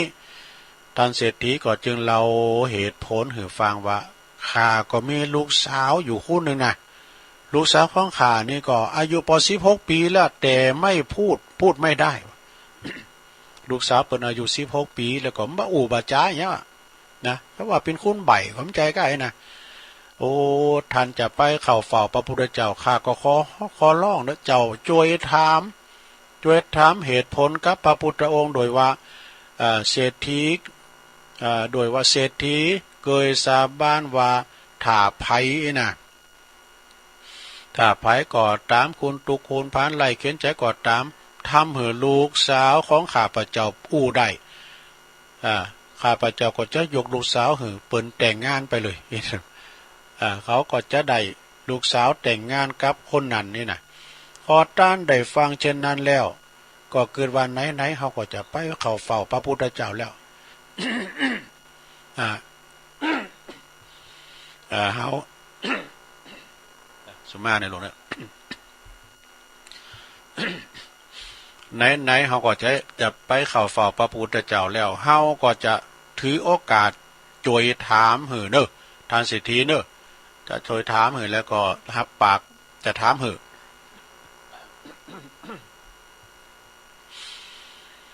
ขอต้านเดินทางต่อไปนะหลังจากนั้นก็เดินทางผ่านภูเขาลำเนาไปลุกแล้วลุกเรานะเตียวข้ามดอยข้ามไปหลายมอนก็เดินทางมาปบเขาลูกหนึ่งเนอะก็ดอยลูกหนึ่งเนี่ยนะยังมีวัดหนึ่งว่าโอ้ขึ้นมีวัดอยู่บนดอยมีวัดอยู่แห่งหนึ่งตั้งอยู่ก็เลยเข้าไปขอดื่มน้ำก็มีตุปอว่ะพระแก่ๆรูปหนึ่งถือไม่เต้านั้นพิษไม่เต้าดีบุกว่ะดูไม่เต้านะท่าทางแกท่าทางตุปอนั่นก็แก่มากแล้วแต่ดูกระชับกระเชงดิวะนักเลงเก่าก็ ทุเจ้านะทำเติมไปมาโบสถ์แก่เนี่ยมันเทิฐิมันสูงกว่าน่ะถ้าเตือนนะก็โต๊ะโบสถ์รุ่นเนี่ยพระนางตังโหกันนี่ทุเจ้าอาวาสนั้นเป็นหนุ่มเลยเนาะโหตัวลงตัวพ่อก็ตัวพ่อยังมาได้ภาษาเดี๋ยวตัวพ่อมันนั่งเพ่กะข้าแกเลยพ่อจุเดี๋ยวคุณที่สูงอะไรข้าแกเลยพ่อสูงกันนะบ่า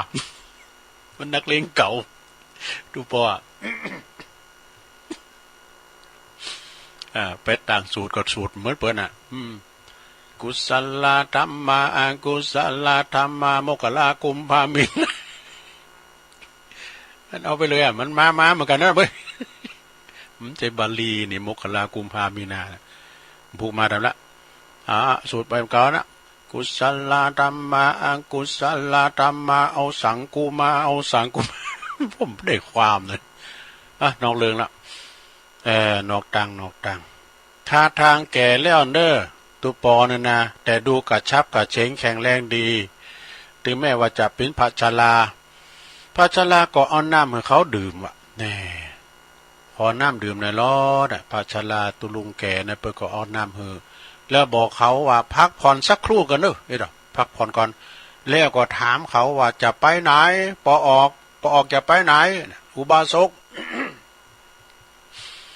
คอต้านก็จึงบอกจุดหมายตีจะไปโอ้พระชราตุปอนะก็รีบจับมือคอต้านว่ะ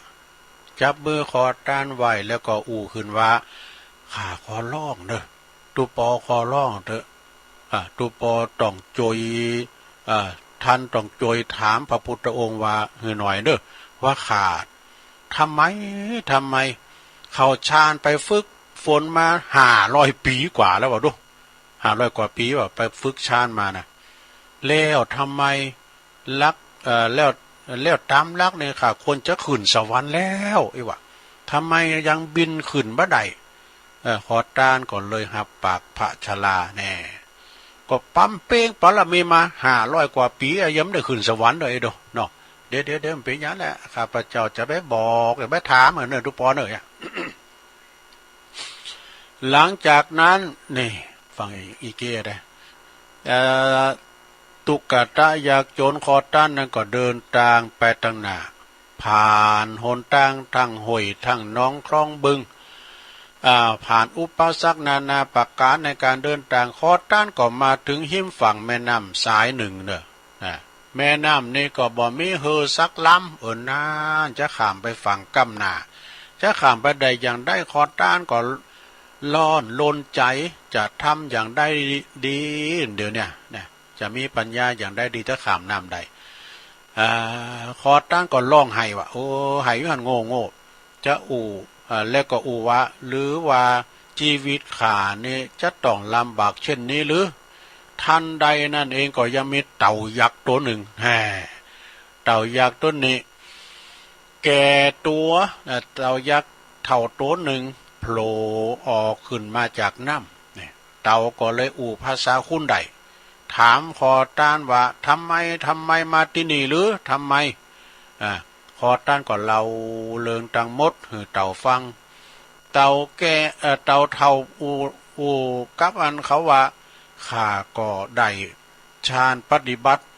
ข้าก็ได้เข้าฌานปฏิบัติตนมาปันปีแล้วดู เข้าฌานปฏิบัติมาได้ปันปีแล้วตามลักแล้วก็น่าจะกลายเป็นมังกรแล้วนะบินไปได้แล้วให้ดูทำไมยังได้แค่เป็นเต่าแก่ๆต้นหนึ่งตัวอันถ้าเจ้าไปพบพระพุทธเจ้าแล้วจวยถามคือข้าด้วยเด้อว่าข้าทำไมข้าจึงทำไมข้าเจ้ากระเดียวจวยถามพระพุทธเจ้าตัวเนอะแล้วข้าจะคือเจ้าขี่หลังข้ามแม่น้ำฝั่งนี้ไปอีกฝั่งหนึ่งนี่นะขอต้านก็หับปากเต่าเท่าไปด้วยความดีใจแล้วก็ขี่หลังเต่าเท่านั้นไปข้ามน้ำไปชุดถึงฝั่งนะขอต้านนั่นก็เตียวไปเดินนี่เนาะเดินไปจนจำว่าได้ว่ากี่วันดูแต่ก็หาพระพุทธองค์ไปก็บ่เจอกึดในใจว่าพระพุทธองค์อยู่ไหนนะแดนสุดขาวดีน่าจะถึงแล้วขอต้านเสียอกเสียใจนะเหมาะเสียใจมากก็เลยพลอยลับไปนะแบบงุ่นงงเลยลับไปมันมอยโดนเนาะมันเตียวมาไกลทันใดนั่นเองพระพุทธองค์ก็มาปรากฏขึ้นในความฝันในนิมิตฝันว่ะมาในความฝันดูพระพุทธองค์ถาม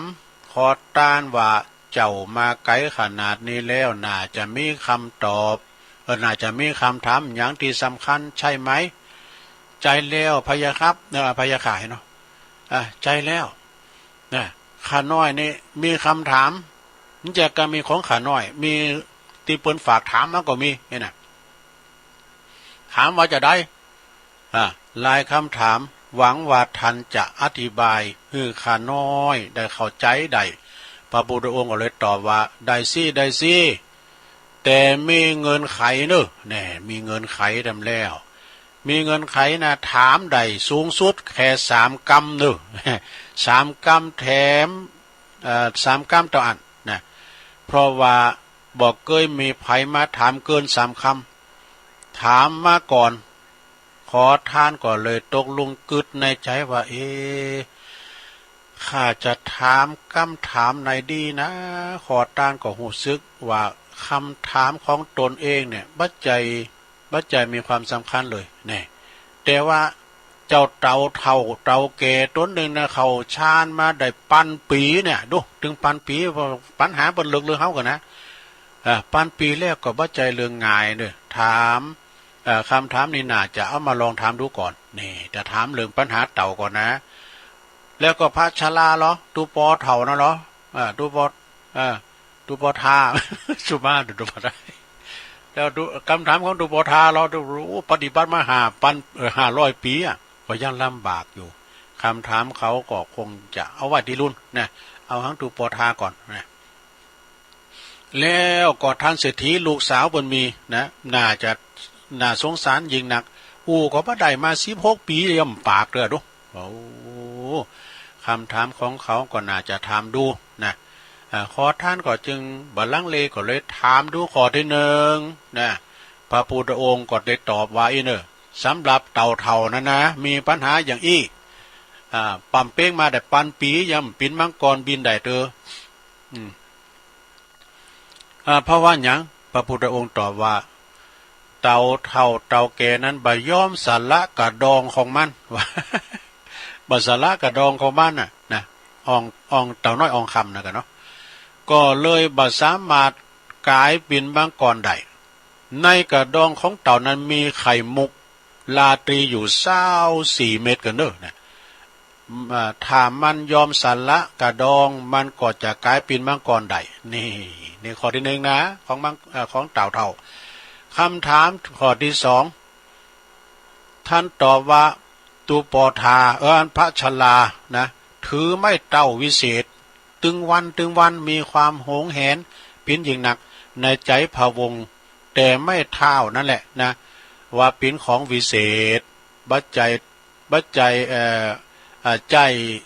ใจไม่เคาะใจไม่เต้าเคาะบนพื้นหนึ่งทีนะเคาะหมายความว่าเอาเคาะบนพื้นหนึ่งทีบนพื้นนั้นก็จะกลายเป็นทานนำใสเลยเนี่ยถ้าหากว่าพระชลายอมโยนไม่เท่านั้นทิ้งไปเขาก็จะเขาก็จะได้ขึ้นสวรรค์ได้นี่เนี่ยข้อที่สองนะเอาปัญหาข้อที่สามนี่ปัญหาก่อนนี่เป็นอย่างเป็นซอเพิ่นก็มีซอดูซอปน้อยเตจ้าควายหายเป็นซอเป็นศีลเป็นธรรมเป็นเดียวพี่น้อยเตจ้าอย่างตุลุงทองวาเนี่ยปัญหาข้อที่สามนี่เป็นมีอย่างอี้หน่อยซะนะขอท่านดีใจก็จึงถามปัญหาข้อที่สามท่านก็ตอบว่าถ้าเด็กสาวนั้นได้ป้าคนที่เธอหักเธอก็จะอู่ได้เองแล้วก็ทันใดนั้นพระพุทธองค์ก็หายวับไปกับตาพุทธสะดุ้งตื่นสะดุ้งยะต้องเป็นว่าเฮาฝันไปนั่นเฮาฝันไปด้วยนี่นะพอต้านหูซึกว่าปัญหาของตัวเองบ่มีอะไรอย่างสำคัญกลับไปขอทานตามเดิมดีกว่าไอ้ดอกแล้วก็จึงรีบเดินทางปิกมาสร้างทางสายเดิมขอทานกลับมาถึงหิมฝั่งนะก็มีแม่ตาหิมแม่น้ำก็มีเต่าเท่าเต่าแก่คำนวณว่าคอต้านนี่น่าจะถึงแล้วไอ้นะก็จึงรีบมาถามมาพระองค์แล้วเพิ่นก็จึงตอบปัญหาตอบปัญหาอย่างอันเต่านะเจ้าป้าขาขี่ล้างขามไปก่อนขาจะบอกคือนะเต่านะก็รีบต่างงานใจตุกัตตาคอต้านขามน้ำไปแล้ว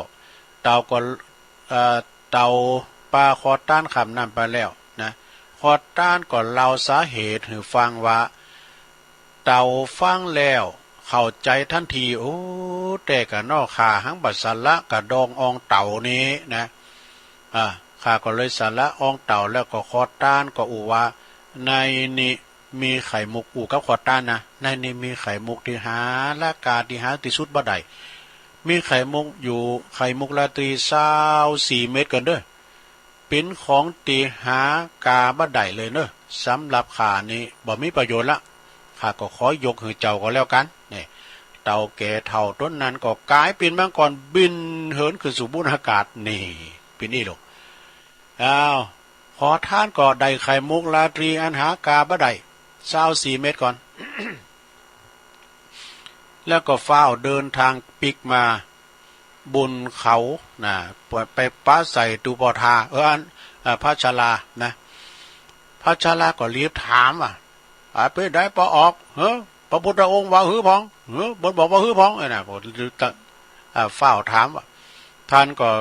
ตรัสว่าฮือพองไอ้กะขอท่านก็เลยเล่าสาเหตุให้ฟังว่าตูบอมาเล่าให้พระชลาฟังแล้วก็ดีใจมากก็เลยมอบไม้เต้าวิเศษให้แกขอต้านพระชลาก็จึงขี่เมฆ ขี่ฝ่าแล้วขี่เมฆบินขึ้นบุญท้องฟ้าหายว่าไปกับตานี่ก็มันเป็นนิทานนะลูกเอ้ยมันเป็นนิทานนะแล้วขอท่านก็เลยเดินทางมาถึงบ้านท่านเศรษฐีนี่เดินทางมาถึงบ้านท่านเศรษฐี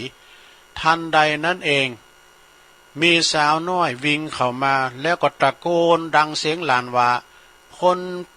คนตีไปถามพระพุทธองค์กลับมาแล้วคนตีไปถามพระพุทธเจ้าปีกมาแล้วเนาะเศรษฐีก็วิ่งมานะเศรษฐีก็โฮกออกมาเขาก็ตกใจมากที่อยู่ลูกสาวอู้ขึ้นใดมาเนี่ยลูกสาวอู้ขึ้นใดมาแล้วขอท่านถ่ายทอดคำตรัสพระพุทธองค์เศรษฐีฟังเศรษฐีก็ดีใจมากจึงยกลูกสาวปิ้นสีภรรยากับขอท่านปิ้นว่าเหตุผลมันปิ้นอย่างอี้รู้ใจตุกตาเนี่ยก็เลยปิ้นลูกเคยทานเศรษฐี เต็มจะปิ้นอันทอต้านแล้วเนอะกาไดอันไข่มุกเม็ดงาม24เม็ดในก่อนโทษปิ้นเศรษฐีแล้วเปิ้นเขียนต่อไปว่าความหักตีหือออกไปเฮามีความหักตีหือออกไปความหักนั้นก็จะย้อนกลับมาคืนมาไอ้น่ะความสุขที่เฮาหือออกไปความสุขนั้นก็จะย้อนกลับมาเฮาแล้วก็คิดเผลอคนอื่นยอมจะต้องมีคนคิดถึงเฮานี่อันนี้คือเหตุและผลตีตีนี่ก็คือกฎเกณฑ์นี่นะเมื่อท่านอ่านแล้วมีบทความนี่จบไปแล้วมีสองตั้งเหลือกนะหนึ่งท่านได้เผยแผ่ออกไปติมความสามารถทำให้โลกนี้มีความหักเพิ่มขึ้นสองท่านสามารถบ่สนใจเสมอหนึ่งท่านบ่เคยหันมันเลยนี่การแบ่งปันเล็กๆน้อยๆของท่านอาจสามารถส่องสว่างให้แก่ชีวิตมาคุณมากมายคุณที่มีความฝันจึงทำให้ยิ่งใหญ่การกระทำยิ่งใหญ่และการจะทำใหญ่ทำให้ประสบความสำเร็จการเห็นหูของท่านทำให้ท่านเปลี่ยนแปลงนี่จบศรัทธาญาติโยมทั้งหลายจบลงไปศรัทธาญาติโยมทั้งหลายนิทานเป็นเลยว่านิทานปัดฝุ่นเก่าแล้วนะเอามาเล่าสู่จู้กันฟังเป็นคติเตือนอกเตือนใจเหมือนกันเนาะศรัทธาญาติโยมทั้งหลายกุมาไปหน่อยเด้อกุมาไปหลายพองอันอย่างพระอาจารย์เน้นหลักในห่างคลองกะ มาเล่าสู่จู้กันฟังอันนี้ทำกรรมหนึ่งศรัทธาญาติโยมพูดถึงเรื่องศีลต้านภาวนาให้หน่อยเนาะ เรื่องศีลต้านภาวนาเพื่อก็บอกว่าฐานที่สำคัญในการฝึกจิตหรือว่าฝึกสมาธินั้นก็คือศีลเนี่ยนะศรัทธาญาติโยมศีลเพราะศีลเป็นเบื้องต้นในการทำความดีทุกอย่างเช่นก่อนที่จะทำบุญตักบาตรก่อนที่เขาจะถวายสังฆทานต่างๆก่อนที่จะนั่งสมาธิสวดมนต์หรือว่าจะบวชก็ดีจะต้องมีการหับศีลก่อนนี่หับศีลแล้วก็นั่งสมาธิเพื่อพัฒนาจิตให้สูงขึ้นไปจนบรรลุมรรคผลนิพพานนะจึงต้องหับศีลเพื่อชำระจิตใจให้ใสสะอาดก่อนที่เขาจะ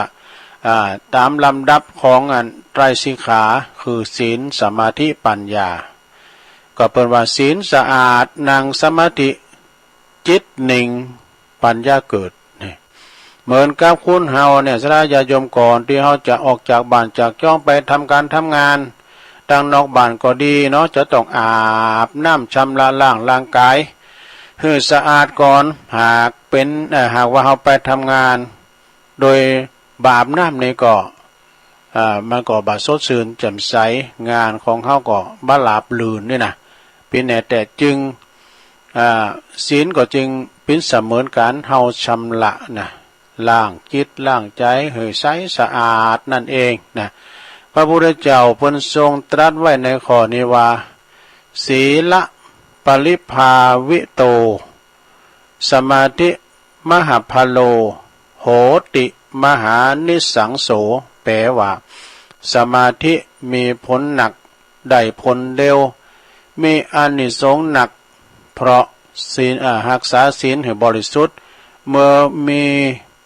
ศีลมีอยู่กับทุกคนซะนะศีลนี่มีอยู่กับทุกคนเด้อเพราะว่ามันมีอยู่ในตัวของเราอยู่แล้วนะแม่จะบังคับจากพระจากตุก็ตามเด้อนะ เพียงแค่เฮาละชั่วบ่ทำความชั่ว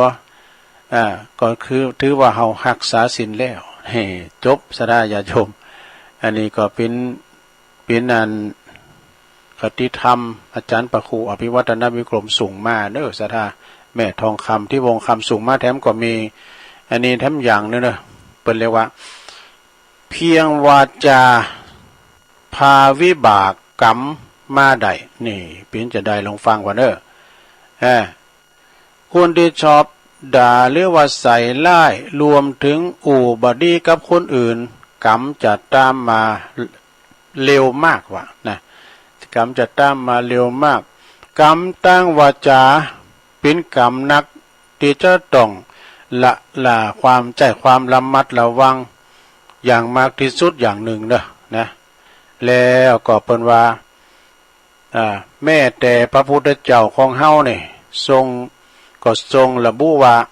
กรรมที่ห้ามสวรรค์ห้ามนิพพานปิดทางเจริญไว้ก็คือการยุโยงกันหืดแตกหมู่แต่คณะยุโยงสงฆ์หืดแตกมากจากกันบ่ลงโบสถ์กันนี่นะบ่ลมบทสวดกันเรียกว่าสังฆเพศก็เป็นกรรมมากหนักนะโดยเร็วแล้วก็กรรมทางวาจาเป็นกรรมที่ทำง่ายมากว่า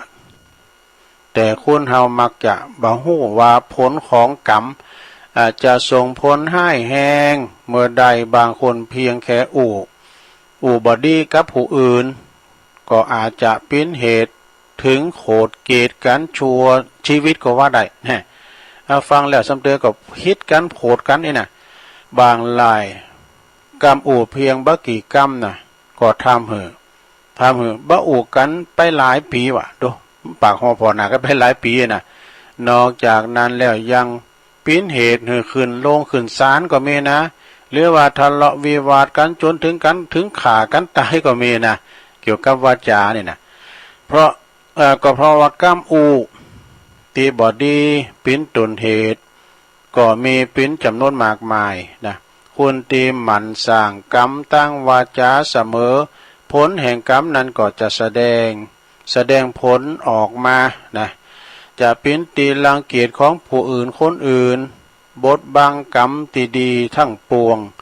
และมันจะเสริมพลังหือกรรมชั่วอย่างแรงขึ้นเนี่ยเป็นเหตุนะเปิ้นว่าเป็นเหตุอุปสรรคต่างๆทำงานใดๆก็อยากจะประสบความสำเร็จเนอะก็อยากจะประสบความสำเร็จคัดขวางโชคลาภคัดขวางโชคลาภที่จะเข้ามาหาทั้งปวงโชคลาภมันโชคลาภเนอะนะแล้วก็เป็นเหตุให้เกิดความเดือดร้อนต่อตนเองแล้วก็คนรอบข้างอย่างไม่จบสิ้นเนาะนี่เป็นเพียงผลกรรมที่เกิดจากการกระทำกับบุคคลธรรมดายิ่งหากว่าไปทำให้แก่สิ่งศักดิ์สิทธิ์เป็นสิ่งผู้ที่มีบุญนี่เนาะผู้มีบุญผลกรรมนั้นก็จะหนักขึ้นเป็นทวีคูณเนี่ยดังนั้นการอุจามยังต่อก็ตามนะควรจะตรึกตรองอย่างมีสติให้เกิดกรรมแก่ผู้ใดนะว่าจะเกิดกรรมแก่ผู้ใดถ้าหากว่าหรือว่าหากพลาดพังไปแล้วก็ให้รีบแก้ไขหรือหยุดที่การอุจาติบดีนันเหตอนนั้นเนอะกรรมทั้งปวงล้วนเกิดจากความประมาทของจิตทั้งสิ้นหากจิตบ่ประมาทต่อกิเลสบ่ว่ากรรมใดๆก็อยากที่จะเกิดขึ้นได้จบลงไปซะนะจบลงไปขอบคุณคุณแม่ทองคำคุณแม่ทองคำพรหมมินเนอร์จากเม็ดแดงสูงมาเนอร์สะทาหลวงพ่อขึ้นมาพอดีเปิ่นไปประชุมกันวัดพระธาตุศรีจอมทองหลวงพ่อเขาจะปิดถึงวัดกี่โมงหมดเนอวัดปุ่นนะไม่อายเขาดีเจ้าคณะอำเภอเปิ่นมาหมดรองอำเภอเลขาประชุมสัญจรที่วัดพระธาตุเจ้าศรีจอมทองอาจารย์พระครูอภิวัตรมาสูงเอารถมาหาหลวงพ่อเนาะ แต่เจ้าก็แม่อุ้ยอินแม่สาบเสมิงโทรมาปิ้นสายแหลกเนิ่มว่าก็กายมาหันโอ้วัดแม่สาบเนื้อนี่งามเด็ดๆกำนุ้นโหลงแถมได้ยินข่าวว่าฝรั่งซื้อไว้มือในห้ามแต๊ดเอ้วะก็ไปจะไปแต๊ดยืนใหม่โบราณเนาะแม่สุมาลีต่อเรือจากแม่เจียมเด้อแม่สุมาลีก็ฟังถึงวันนะเอ้ดยายพรล่องวัวแดงสันกำแป้งเจียงใหม่แม่สีทรน้องโบชัยประการเปิ้นมาบ้านแม่เปิ้นแม่สมพัดแม่สมพัดแม่ย่อยสันทรายฟังธรรมโมนดีแต่มันคุกคักเพราะหนังพูกเอาดีๆเนาะบุกจะเตธรรมปาลมีปัญจันทร์ของหลวงพ่อบุญส่งโสภณจิตโตตุปิเอกพลมูลโลกชุตินทโรจากวัดเสาหินศรีโบบานแม่ครูทองคำที่วงคำเลยเนาะกับคณะศรัทธาจากวัดวัดเสาหินศรีโบบานแล้วก็มีแม่ชีกันตานีสายยะเวียงป่าเป่าแม่ปราณีมณีจรมอแม่เมาขี่เล็กฝางเด้อ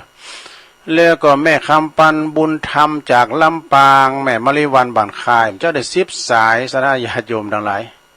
กรรมเดียวตูลุงก็จะได้เช็คพอตั้งเงินเพิ่มเติมมาโอ้พี่ไอบรรจงกันเท่าวงนะเปิ้นก็เช็คมาตั้งลายขอบคุณเด้อต่อไปจะเปิดรอบ2ท่าละนะเดี๋ยวจะได้ไปตีหลวงพ่อแล้วก็ถ้าศรัทธาญาติโยมจะโทรเข้ามาก็เช็คคืนเช็คสายก็โทรมาที่เบอร์0899555656ช่วงสุดท้ายนี่มันก็จะแผ่วปลายหน่อยนะไผได้โทรเจ้าติดก็ดีก็โทรมาเด้อนะช่วงที่2นี่นะเนาะมาสายแหลกช่วง2เจริญปอนภาษาเจ้าตุลุงรอรอบ2เจ้า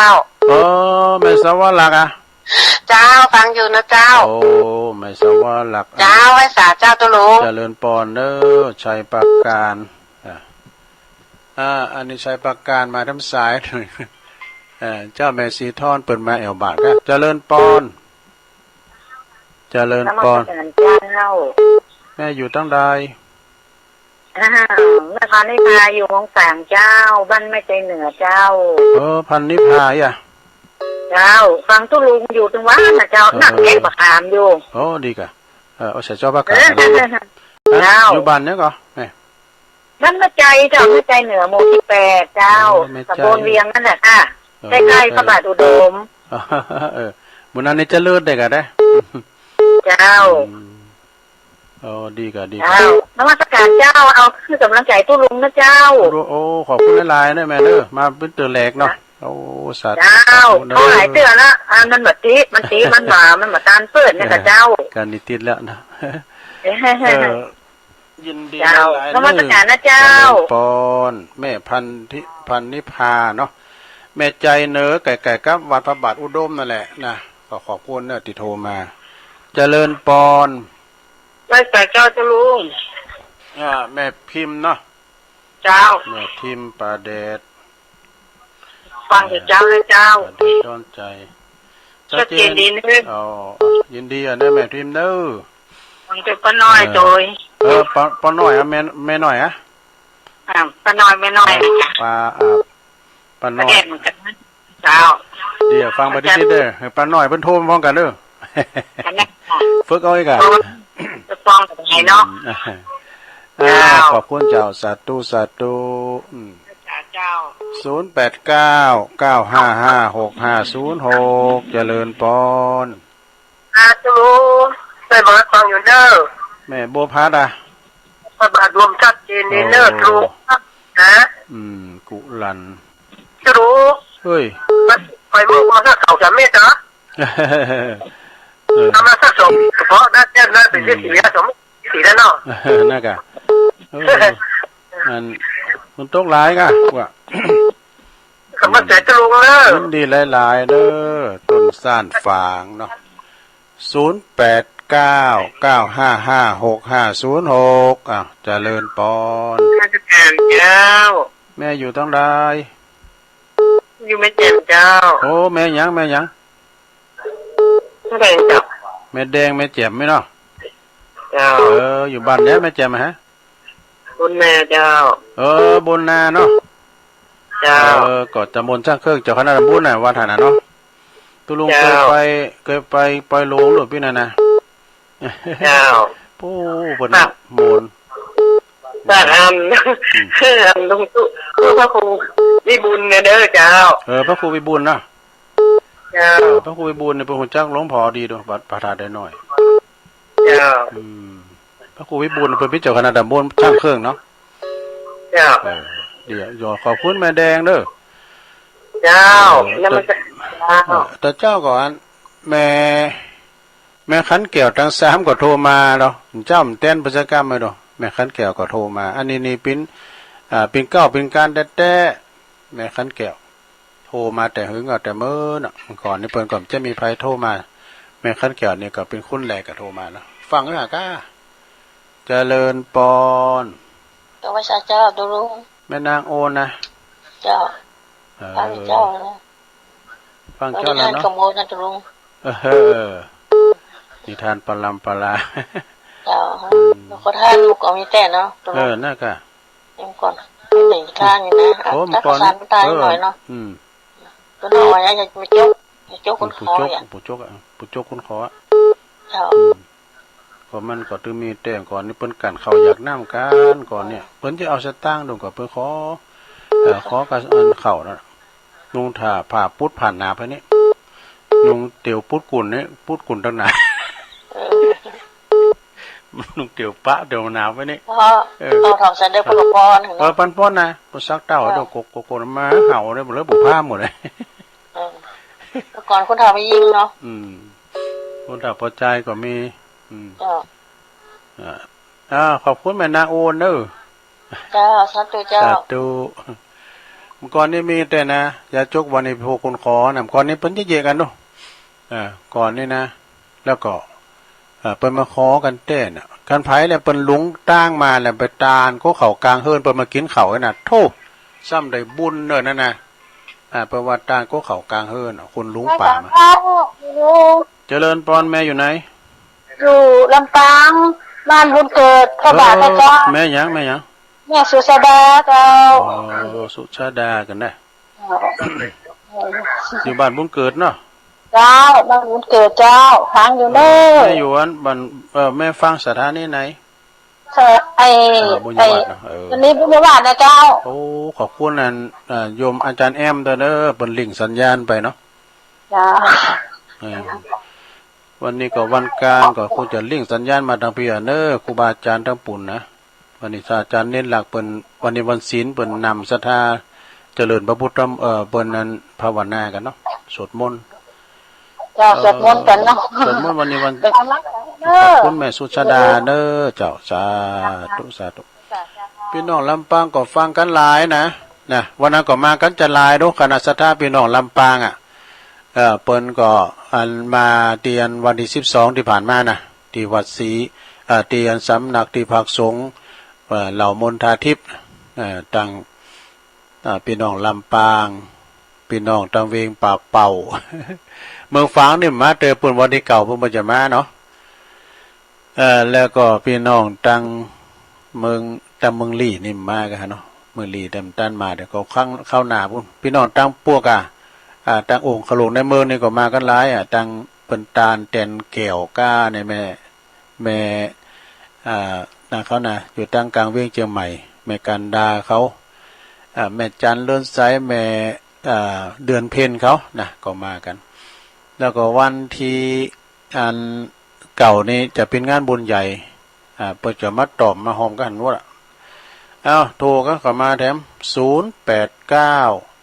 0899556506ถ้ามีก็โทรกันมาเด้อแต่มีตุลุงก็จะโทนสายพวกนี้ก็จะมาอยู่นะพวกนี้ก็มาเต้นเปิ้นตอนเจ้า3 โมงตี 3เนาะซะนะแม่สาวรักษ์ปูนปอยู่แม่ทลบชัยปราการแม่พันนิพาแม่ใจเหนือนี่เปิ้นอยู่ไก่กับพระบาทอุดมนะกำลังมาพิจารณากันเนี่ยเนาะ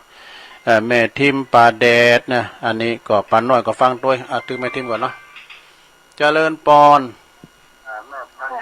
เจริญพรแม่หยามแม่จันข้ามอ่ะแม่ละเจ้าแม่จันข้ามดูนี่ได้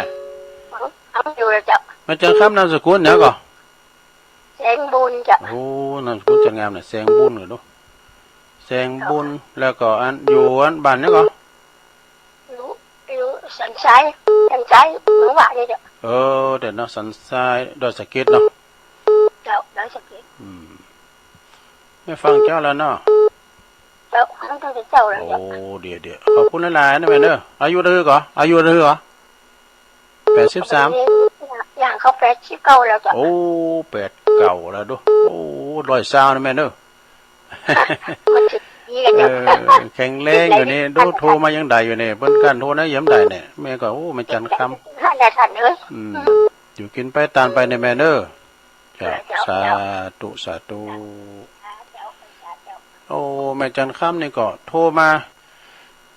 89อุ้ยมอนลานี่96นะอุ้ยมอนลาวงสายยาเปิ้นอยู่ปุ้นอยู่บ้านดงหาดนักนะว่าก็โทรมาก็ให้วันใดโทรหลังไม่วัดแตนเบิ้นนาตุเนี่ยผมตั้นนี่กันเนาะก็มีแม่แดง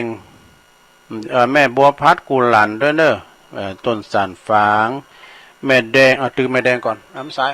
ดูก่อนเนาะเจริญปอนขาเจ้าแม่ยังแม่ยังแม่สมบูรณ์อยู่บ้านไร่ศิลาทองเพื่อเมืองจังหวัดลำปางเจ้าอยู่บ้านไร่ศิลาทองเนาะเจ้าแต่ก็ได้เคยห้ามอยู่อยู่ลำปางเนาะแม่เนาะเจ้าลำปางเจ้าทั้งตัวลงกับจัดบ่อนอยู่หน่อยนักให้คุณชมนะโอ้แม่สมบูรณ์ขอบคุณแม่เนอเจ้าตูจัดแต่ต้องหามันติดแล้วโทรมาติดเลยเนอะพวกกระมาอยู่พวกเจ้านะตี3สาธุแม่อันนี้แม่สมบูรณ์บ้านไร่ศิลาทองเจริญปอนปิดกันฮะปิดรายการจะลงเนาะปนนั้นเจยครับปนนั้นเจยอุ้ยนั้นเจยอนุสรณ์สถานมาเตะสวยจับอนุสรณ์ศรีครูบาขอบคุณอุ้ยนะหลายๆฮะครับเนาะแล้วก็ผู้ก็มาเริ่มผู้ก็ฟังแดมเนาะพวกเจ้าขอบคุณหลายๆอุ้ยนะเนอบุญรักษาอันนี้ก็เก่า10 ปีแล้วนะอุ้ยนะน่ะเนาะแห่มามลายเอาเจริญปอนไม่ช้าเจ้าแม่น้อยตาโทกเจ้าแม่น้อยตาโทกเสียงดังฟังชัดเนาะแม่น้อยเสียงดังหัวจักดีเนาะหัวจักดีลำปางเนาะลำปางอันนี้บุญญาวัดบุญญาวัดชัดเจนดีเนาะเจ้าดีละสาธุนะแม่เด้อแม่น้อยวันนั้นก็กายมาเนาะเป็นกำลังใจเด้อขอบคุณหลายๆเจ้าสาธุก็มีอยู่แถมแม่แดงเนาะแม่แจ่มบุญนาบ้านบุญนาเนอะในเมตตาบารมีธรรมหลวงพระครูวิบูลย์เนอะแล้วก็แม่นางอวนร้องกองข่าวแม่สุชาดาบ้านบุญเกิดลำปางเนอะฟังบุญญาวาสแม่จันคำแสงบุญสันทรายดอยสะเก็ดอายุ89อย่างละเนอะ120นะแม่เด้อแล้วก็แม่สมบูรณ์บ้านไร่ศิลาทองลำปางฟังบุญญาวัดชัดเจนดีผู้ก็ฟังแถมแม่ปนนั้นเจยเด้อปอุ้ยนั้นเจยในเก่า10 ปีปลายแล้วนะอนุสรณ์สถานศรีครูบาเด้อห้วยแพงกองงามเนาะแม่น้อยตาโทกลำปางนะได้อยู่21 สายก็พอดีแล้วเนาะสดาญาโยมทั้งหลายตุลุงก็ขอบคุณกูเสงกูสายเนอที่เปิ้นได้โทรกันมาขอบคุณทางวิทยุทุกคืนด้วยแล้วก็พวกเจ้าก็มาป้ากันอยู่มาตุกมาเต้นตามอาจารย์พระครูพอเฮานะพอผู้อำนวยการตั้งคืนสีขาวขอมาตุลุงก็ถึงจัดหือถึงลูกเจ้าพวกเจ้าก็ป้ากันเนาะตี 3อยู่ดีมีสุขเหมือนกันอยู่คนอยู่ตาเนอจัตตาโลธรรมาวัฏันติอายุวันโนสุขังปะลัง